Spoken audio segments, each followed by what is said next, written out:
Hello everyone, good morning. কেমন আছেন সবাই? আশা করি সকলেই ভালো আছেন এবং সুস্থ আছেন, আর আমরাও বেশ ভালোই আছি। আমার আজকের আরেকটি নতুন ব্লগে সকলকে স্বাগত জানাই। আজ মঙ্গলবার, সকাল 8টার মতো বাজে। এখন মতো ব্লগটা শুরু করছি।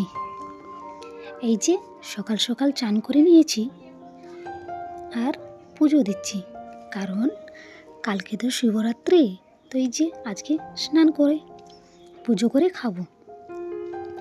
এই যে প্রতিদিনের মতো আনশিকা আমার পিছে পিছে এদিকে এদিকে করছে, আর আজকে আমার রান্না বান্নারও কাজ অনেক আছে। তো এই যে পুজোটা দিয়ে দিব।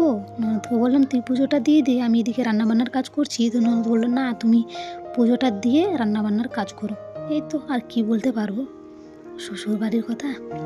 এই তো পুজোটা আমি করছি, আর এদিকে এদিকে আনশিকা পিছে পিছে দৌড়াচ্ছে আমার।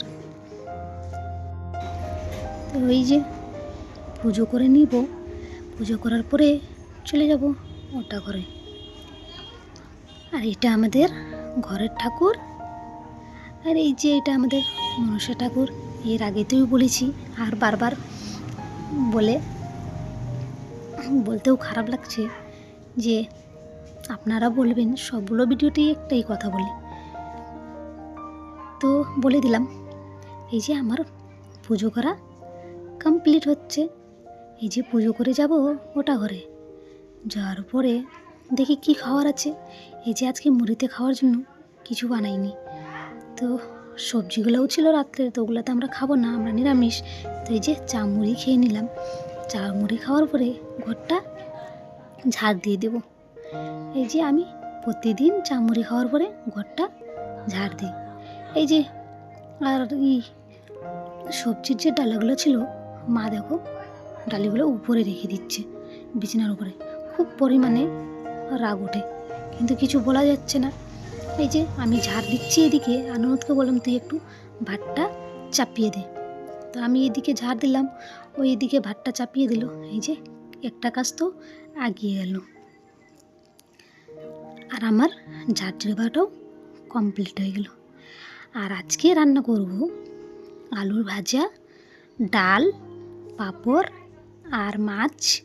আর এই যে কালকে ডিমের সবজিটা ছিল, সেটা গরম করে নিব। এই যে ননদকে বললাম একটু মশলা বেটে দে, ননদ মশলাটাও বেটে দিল। এই যে আমি এখন মাছের সবজিটা বানাবো আর ডিমের সবজিটা গরম করে নিলাম। তো আমার ডিমের তরকারি গরম হয়ে যাওয়ার পরে কুকারটা বসিয়ে দিলাম। এখন ডাল করব। আর বন্ধুরা, এই যে আমি আলু কাটতে কাটতে আমার হাত কেটে গেছিলো, কত পরিমাণে রক্ত বের হয়েছিল কি বলবো। তো এই যে আমার তেলটা গরম হয়ে গেল, আমি মুগের ডালটা ভেজে নিব। ভেজে নেবার পরে এই যে আমার ডালটাও এইদিকে হয়ে গেল। এই যে তোমাদের সাথে কথা বলতে বলতে কাজগুলো তাড়াতাড়ি হয়ে যাচ্ছে। এই যে কড়াইটা বসিয়ে দেবো, এখন পাঁপড়গুলো ভেজে নেব। এই যে পাঁপড়টাও ভেজে নিতে দিলাম। আর আমার না একটু লাল লাল টাইপের পাঁপড়টা না খুব ভালো লাগে খেতে, তাই আমি আমার জন্য না একটু বেশি লাল করে নিই পাঁপড়গুলো, আর ননদকেও ভালো লাগে। আর এই যে আমার পাঁপড়টা হয়ে গেল। এই যে আলুগুলো দিয়ে দিলাম। আলুগুলো দেওয়ার পরে এই যে আজকে না আলুগুলো বন্ধুরা মোটা মোটা করে কেটেছি। আমার এভাবে মোটা মোটা আলু কেটে আলুর ভাজা খুব ভালো লাগে। আর এই যে আমাদের বাড়িতে সবার পছন্দ এইভাবে আলুর ভাজাটা, তাই এভাবেই আলুর ভাজাটা করে নিলাম। তো এই যে আমার আলুর ভাজাটাও হয়ে গেল। এইদিকে মাছটা ভেজে নিলাম। এই যে মাছের এখন তরকারিটা বানাবো, তো মশলাগুলো দিয়ে দিলাম। এই যে মশলা ভেজে এখন জলটাও দিয়ে দেবো। মশলা ভাজা হয়ে গেছে, জলটা দিয়ে দিলাম। এই যে আমার মাছের তরকারিটাও এখন মতো কমপ্লিট হয়ে যাবে। তো মাছগুলো দেওয়ার পরে এই যে মাছের তরকারিটা কমপ্লিট। এখন আমি মাছের তরকারিটা নামিয়ে নেব। তো দেখো বন্ধুরা, তরকারিটা কত সুন্দর গন্ধ বের হচ্ছে।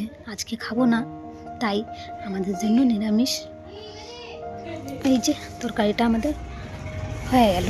এই যে আমি আনশিকাকে খাওয়ার জন্য নিয়ে চলে আসলাম।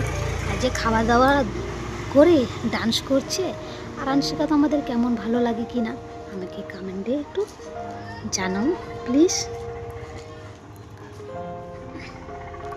এই যে আনশিকাকে এখন ঘুম পাড়াই দিব, ঘুম পাড়াবার পরে আমি যাব খাওয়া দাওয়া করার জন্য। তো এই যে খাওয়া দাওয়া করতে আসলাম, দেখছি মা এটা ঘর ধোয়া মোছা করছে, তো আমি খাবার নিয়ে চলে আসলাম।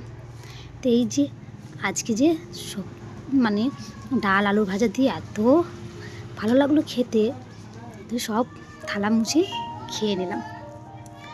তো বন্ধুরা, আজকের ভিডিওটি তাহলে এই পর্যন্ত। ভিডিওটি কেমন লাগলো অবশ্যই কমেন্টে জানাবে। তো ভালো লাগলে একটা লাইক করে দেবেন এবং চ্যানেলটিকে সাবস্ক্রাইব করে আমার পাশে থাকবেন। এবং সবাই ভালো থাকো, সুস্থ থাকো।